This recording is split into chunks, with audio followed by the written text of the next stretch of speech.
this is my video for the different strengthening exercises for the different movements of the muscles below the knee. For dorsiflexion, we have resistance band strengthening. You put the resistance band around the toe, and you can be on the ground or up on a bench, anywhere. And for dorsiflexion, you want the resistance band to be attached to something away from the toe, so on that side, or you can use your foot to be here. And so from that neutral position, as you bring the foot into that dorsiflex position, that is the concentric strengthening movement. As you hold it there, that's the isometric strengthening movement. And then as you release that control slowly but controlled back to that neutral position, that is the eccentric strengthening movement. For plantar flexion, for resistance, with the resistance band, we have the resistance band pulling towards us. Oh, whoops. We have the resistance band pulling towards us. So we can just use one of them here.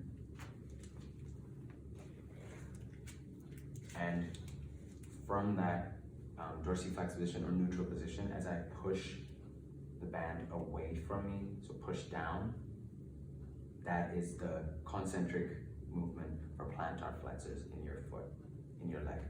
And then holding it in that position is the isometric strengthening option. And then as you control that foot back from that plantar flex position to that neutral position or dorsiflex position, that is the eccentric strengthening movement. Next are our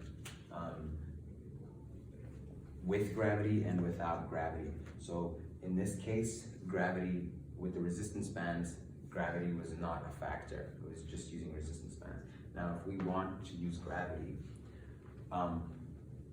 we use for plantar flexion, we can just be standing on the ground, or we can be up on a height. So not this high, but if this was only a couple inches higher, we could be in that position to get us in that full dorsiflex position to have a longer range of motion. So if this was only 2 inches high, I was on the ground, had my full weight on me, I would be in this position, slowly moving my foot up.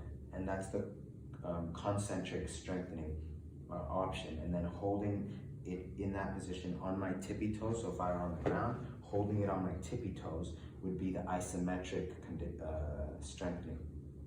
And then as I lower my heel slowly but controlled down to the ground, that's the eccentric strengthening. With dorsiflexion, you could be upside down, so lying flat on the ground, and have one of those barbells that we use in the gym. Obviously we don't have it here. You could be completely supine. So in this case, you wouldn't be able to see my face, but I would be completely on the ground and have my feet up. And as I control that weight down, I'm fighting gravity.